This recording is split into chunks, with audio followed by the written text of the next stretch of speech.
What's going on, guys? Invite20 here, and I got some footage from the recent NASCAR Heat 2 eSports tournament from Richmond this past weekend. I was selected to be one of the 64 drivers for this tournament here. It was 64 drivers with a bracket style setup. We were all running on the new split screen feature, so it was 2 drivers at a time with a bunch of different stations they had.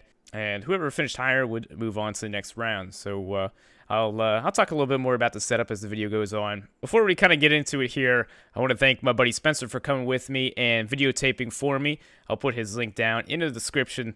You can go to his channel and you can roast him for all the shaky camera work.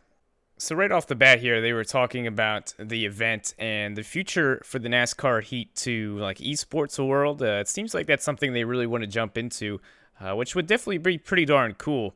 I thought it was a great addition for the race day morning to have a tournament like this for the NASCAR game. But they were talking about continuing this thing throughout the postseason, the playoffs, and into the offseason up until Daytona. So I'm not exactly sure what that means. I don't know if they're going to have any more events. But like I said, it definitely seems like they want to grow this whole esports thing, which I definitely think would be a lot of fun for a lot of people. Also, I noticed they were already talking about NASCAR Heat 3.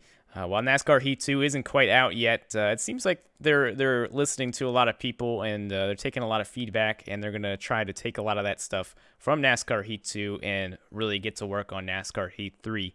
So that's pretty exciting to hear. It definitely seems like 704 is taking NASCAR Heat in the right direction. So, you know, I got to say, I'm pretty darn confident for their future games.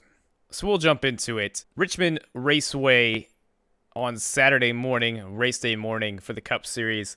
They had us in the classic amphitheater, same spot that they had the driver intros. A couple hours later, they had a pre-race concert there. So, like I said, they had a bunch of stations set up, a bunch of different TVs, and they had everybody on split screen. They didn't quite have the full 64 drivers, so a lot of guys started off with buys. I was one of them there, so I got a free 10 practice laps just to kind of get a feel of the game. So here you'll see they had the bracket on the big screen up top and everybody's seating. Here they started the first round, so they got everybody up on the stage. I believe it was 10 lap sprints for everybody. They kind of started everybody like mid-pack. So there was AI cars on the track, full 40 AI cars racing around Richmond on, I believe, arcade mode. I'm not sure if arcade simulation mode is still the same thing, but they were on at least the equivalent of arcade mode from NASCAR Heat Evolution for everybody in the AI. Were on like 97 difficulty, I think. So here we go. You see a bunch of people coming off the stage here. That was everybody from round 1.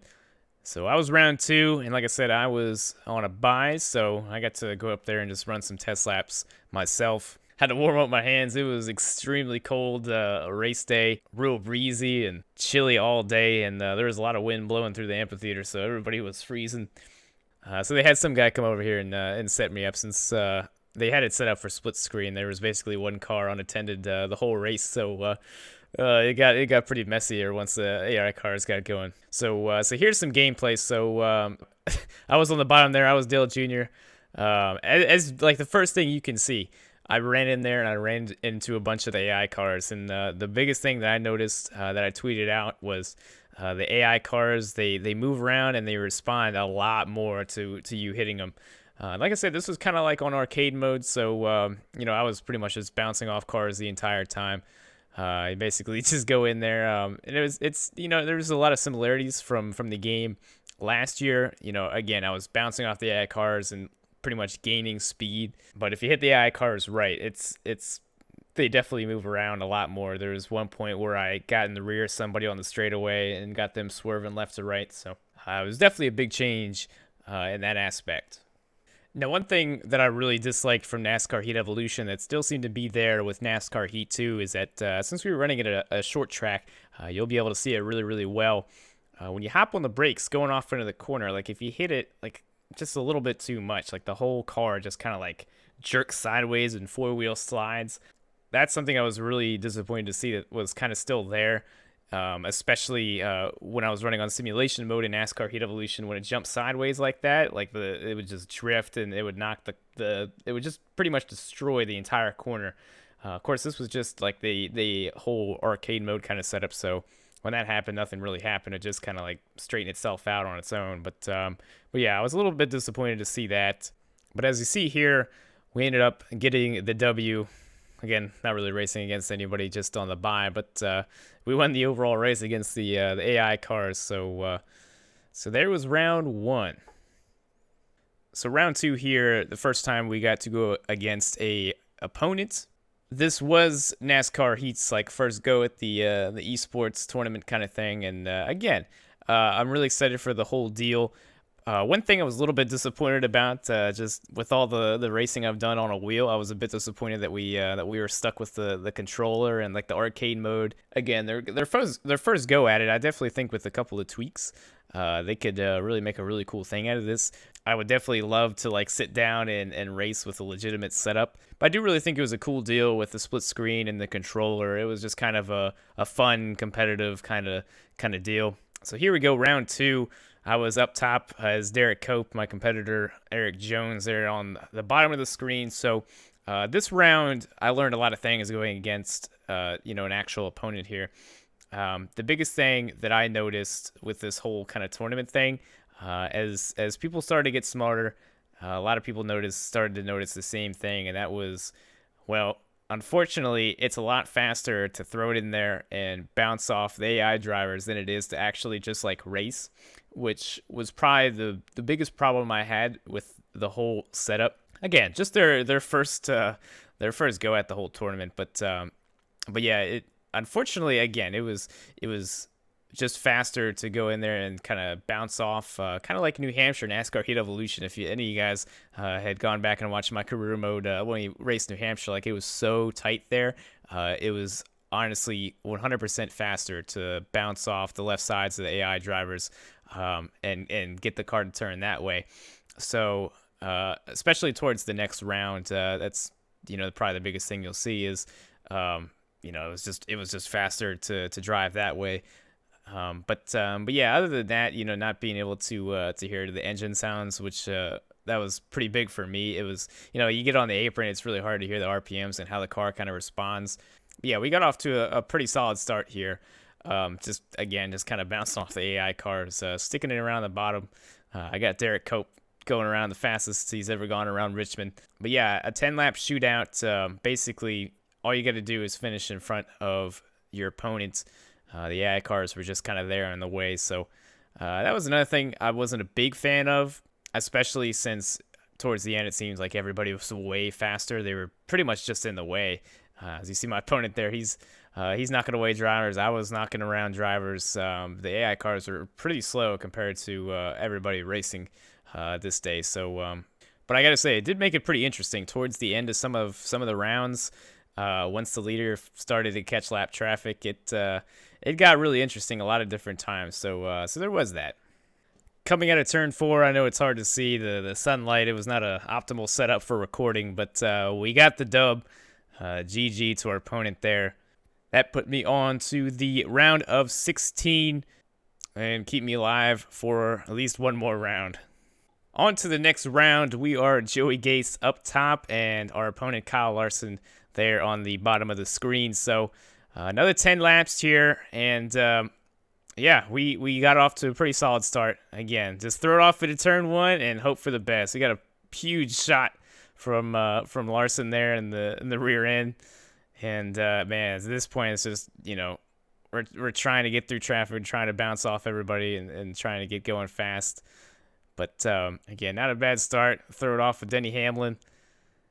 And the car is definitely tight. Like right there, it seems like the car didn't take too well, driven below the apron, and right there, leave the bottom open. Larson comes in soaring, and then kind of we get Stenhouse sideways, and he is gone.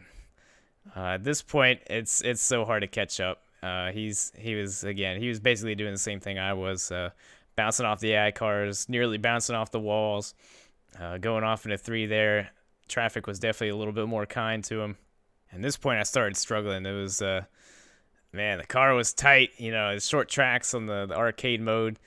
People standing in the way of the camera there. But yeah, man, it was definitely a little bit of a struggle. The car was tight, and the AI cars were pretty rough. There's Again, our opponent there throwing cars. There's Dale Jr. getting sideways, nearly stopped in the racetrack.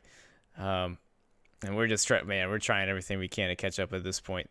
This is what I get for going with Joey Gase. Derek Cope was all right. Joey Gase, not so much. 5 laps to go here. We're still trailing by a good bit. Going off into 1 and 2. You can see he's right there. We started the comeback. We were definitely faster once there was no AI cars on the track. He kind of took away the AI cars from both our paths, and we started tracking them down. We were hitting the line better. We were getting in a little bit harder. And we were definitely catching up. Again, apologize to everybody standing around. We tried our best to get a decent shot of what was going on. But so coming to the white flag here, we made up a little bit of progress. Going off into turn 1, knocking people out of the way. Again, the AI cars were not kind to me this race. And going off into the last corner, way high goes the 42. I tried to send it as best I could. He's still knocking AI cars around, but just came up a little bit short, and got eliminated there. That would have put me on to the round of 8. So yeah, we came up a little bit short, but GG to the opponent. That was pretty darn fun at the end of the day. So there you have it, guys. All in all, a really, really cool event. I definitely love to see them continue to grow this. I think this is a really, really great idea. I would definitely love to come back and do something like this again. I really, really enjoyed the setup. Since this was a Saturday night race, they had this in the morning. It kind of gave everybody something to do, at least for me, to come out and race some of the tournament there before the Real Cup race got going that night. So, again, great idea. I'd love to see them continue to grow this and improve it. So big thanks to NASCAR Heat 2 for letting me race. It was again a lot of fun, something I've never really done before. So there you have it, guys. Just a little bit of look at the eSports tournament, the first one for NASCAR Heat 2 at Richmond Raceway. So as for the gameplay, thoughts on the gameplay. Again, really didn't get to play all too terribly much. Again, on the arcade mode and the kind of the soft AI, it was kind of hard to tell. Of course, the graphics look a little bit better. I definitely liked playing the AI a little bit more. For what I noticed, unfortunately, it seems like they still kind of have like that whole bunched up group racing that I wasn't really a big fan of. That was one thing I noticed, that the AI cars don't really search around quite as much. They're still kind of stuck to that like 2-lane where you restart the race, and they're just like 2 lanes of just side by side, just like forever up until the top 10, where the leaders kind of space out, and the rest of the field are just kind of like double file the entire time. So I wasn't really a big fan of that. But other than that, like it was really hard in that environment to really get a grasp of how the game felt. But I'll definitely be on NASCAR Heat 2 Heavy. It comes out September 12th. I'll be on the career mode, you know that. So I'm really excited for that. I hope you guys are too. There it is, guys. Like I said, I hope you enjoyed the video. Make sure to leave a like if you enjoyed. Helps me out a ton. But that'll do it for me. Appreciate you guys as always. And I'll see you guys in the next video.